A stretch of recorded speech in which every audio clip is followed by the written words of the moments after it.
आइए, आज हमारे साथ जो कंपनी कार्यक्रम में शामिल हो रही है, जिससे आपकी मुलाकात पहली बार ही होने जा रही है, क्योंकि नई कंपनी आईपीओ लेकर आ रही है, हैप्पी फोर्जिंग लिमिटेड।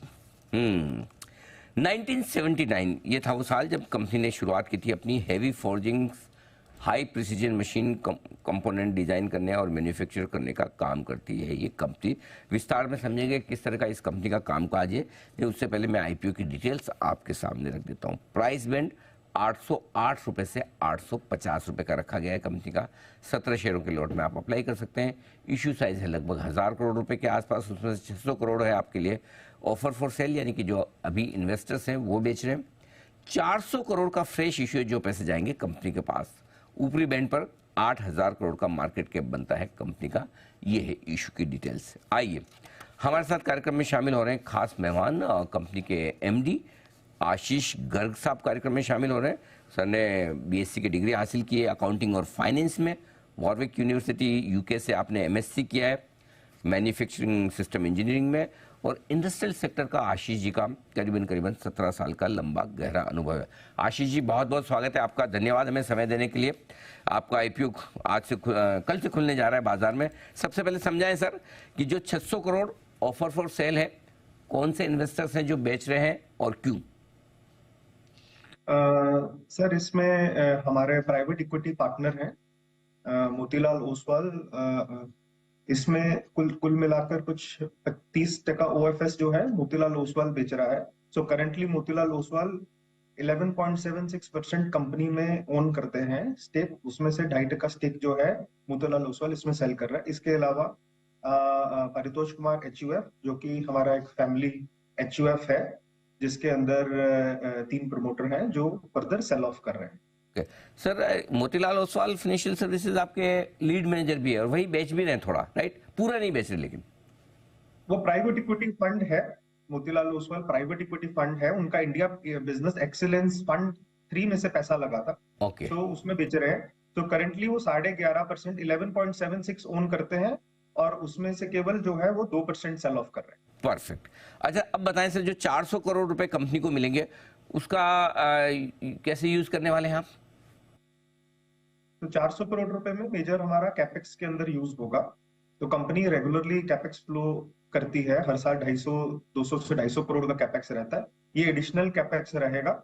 और इसके अलावा रीपेमेंट ऑफ डेट है जिसके अंदर ये यूज होगा एंड जनरल कॉर्पोरेट पर्पस में यूज होगा। सो अराउंड 150 करोड़ रुपए के करीब रीपेमेंट ऑफ डेट में यूज होगा। तो अभी कितना डेट है और इस रीपेमेंट के बाद कितना डेट और कंपनी पर बचेगा सर? रीपेमेंट के बाद तकरीबन सर 80 से 100 करोड़ का डेट रह जाएगा। 80 से 100 करोड़ का डेट और रहेगा। ओके। आप बता रहे कि कैपेक्स आप लगभग हर साल करते हैं। क्या इसकी कोई खास वजह कि एक साथ बड़ी कैपेसिटी बनाने के बजाय आप हर साल कैपेक्स पे जाते हैं? ये क्या इस पे प्लान क्या है कंपनी का? ये जो कैपेक्स रहता है सर, ये कस्टमर की डिमांड के साथ ड्राइव करता है। तो कुल मिला के अगर आप देखेंगे, हम लोगों ने पिछले 4 साल में अपना ग्रॉस ब्लॉक डबल कर लिया है। 600 करोड़ से 1200 करोड़ कर लिया है। और पिछले 4 साल में कंपनी भी जो है बहुत अच्छा ग्रो करी है। तो going forward we are seeing this grow. और कंपनी में अभी कुल मिलाकर 66 कस्टमर हो गए हैं, जिसमें 30 कस्टमर हम लोगों ने पिछले 6 साल में जोड़े हैं। एंड जो नया कस्टमर रेंज है, इसके लिए हमें नई कैपेसिटी फोर्जिंग साइड में और मशीनिंग साइड में लगानी पड़ रही है।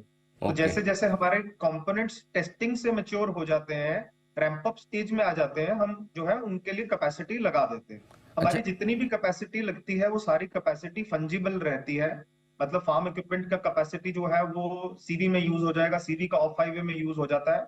और कुछ घंटों के अंदर हम जो है ये कैपेसिटी को प्रोडक्ट टू प्रोडक्ट जो है हम चेंज कर पाते हैं। ओके। अच्छा सर, आपने कैपेक्स की और ये कैपेसिटी की जो बात की है, इससे ज़्यादा मैंने आपका ये तो पूछा ही नहीं कि आपका कंपनी का एग्जैक्ट बिजनेस मॉडल क्या है। जरा पहले बिजनेस मॉडल भी समझाइए और साथ ही किस तरह के प्रोडक्ट्स आप बनाते हैं और ये प्रोडक्ट्स आप किनको बेचते हैं, आपके कस्टमर्स कौन से हैं, थोड़ा एक बार वो समझाइए सर। तो ये कंपनी 1979 में इनकॉर्पोरेट की गई थी। मेरे फादर ने शुरू किया था बिजनेस, जो कि आज कंपनी में चेयरमैन है मिस्टर परितोष कुमार गर्ग। मैं सेकंड जनरेशन एंटरप्रेन्योर हूँ बिजनेस के अंदर। मुझे इस बिजनेस में 16 साल हो गए हैं। मैं मैनेजिंग डायरेक्टर हूँ। हम एक फोर्जिंग और मशीनिंग कैटेगरी कंपनी है और मशीनिंग से हमारा 85% रेवेन्यू हमारा मशीनिंग से आता है, जो कि आज लिस्टेड पेयर्स में सबसे ज्यादा है। तो ये बिजनेस जो है एक बाइसाइकिल पार्ट फोर्जिंग से चालू हुआ था। हम लोग लुधियाना से हैं, जहां पर मेजर बाइसाइकिल बनता है। तो बाइसाइकिल पेडल बनाने से हम लोगों ने ये बिजनेस शुरू किया।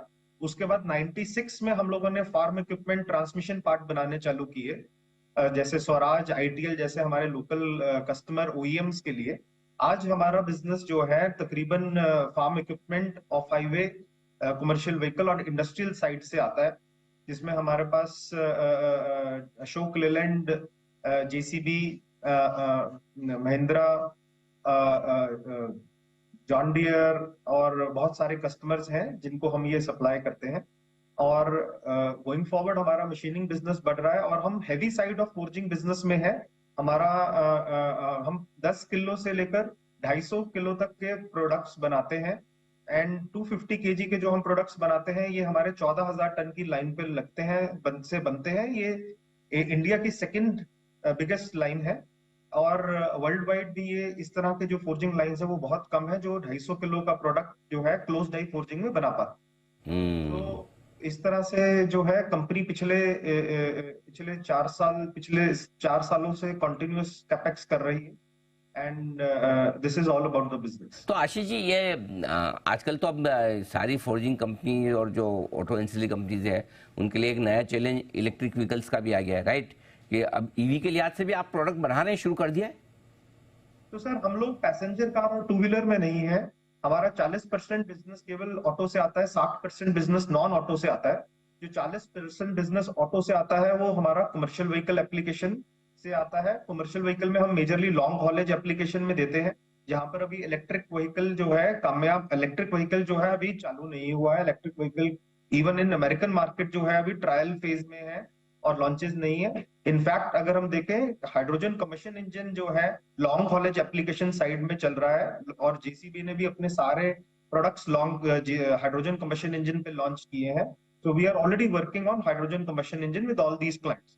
तो हमारे बिजनेस फील्ड में जहां लॉन्ग हॉलेज और हेवी एप्लीकेशन साइड में हाइड्रोजन का मेजर यूज हो रहा है और वहां पर हम लोग ऑलरेडी वर्क कर रहे हैं।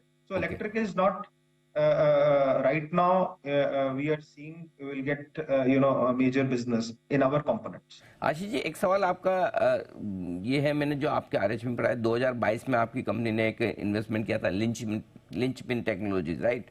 और उसके बाद मार्च में इसी साल आप निकल भी गए। क्या वजह, क्या वापस से आपका कोई इस तरह के जेवी में इन्वेस्ट करने का इरादा है सर? बिल्कुल रहेगा सर। ये हम लोगों ने हमारा ये लिंचपिन टेक्नोलॉजीज बनाया गया था वीवीडीएन टेक्नोलॉजीज के साथ में। वीवीडीएन टेक्नोलॉजीज जो है ईवी चार्जर्स में एक्सपोर्ट्स में काफी बड़ा कंपनी है। डोमेस्टिक साइड में हम लोगों ने इनको पूरा बिजनेस मार्केटिंग देना था और इसमें हमारा जो लिंचपिन टेक्नोलॉजीज बनाया गया था ये गवर्नमेंट अप्रूव पीएलआई भी हो गया था।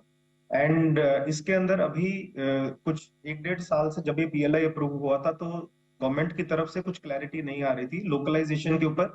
उन्होंने 70% का एक मिनिमम थ्रेशहोल्ड लगा रखा था, जो अभी 2 महीने पहले उसके ऊपर क्लैरिटी आई है। सो गोइंग फॉरवर्ड हम लोग जो है इसको भी टेक ओवर कर सकते हैं, इसको भी दोबारा से हम लोग देख सकते हैं। बट इस साइड में भी अगर कुछ अपॉर्चुनिटी रहेगी we will be very open to see these opportunities as well. बिल्कुल ठीक बात है। तो ये है आपके लिए पूरा का पूरा इस आईपीओ पर एक्शन और सारी डिटेल्स और आगे के लिए डायरेक्शन। आशीष जी, बहुत बहुत धन्यवाद आपका, आपने समय दिया, अपनी कंपनी के बारे में और अपने आईपीओ के बारे में विस्तार से हमारे दर्शकों को बताया। कल से आपका आईपीओ खुलने जा रहा है, हमारी तरफ से शुभकामनाएं। उम्मीद करें कि कैपिटल मार्केट की आपकी ये इनिंग बड़ी जबरदस्त और वेल्थ क्रिएशन वाली साबित हो। Thank you so much sir. Thank you. Happy forging के टॉप मैनेजमेंट से आपने की मुलाकात और कल हम करेंगे इस आईपीओ का विश्लेषण। 808, 850 ये प्राइस बैंड है जिस पर आप स्टॉक को आईपीओ लाते हुए, इस कंपनी को लाते हुए देख रहे हैं। वंडरफुल।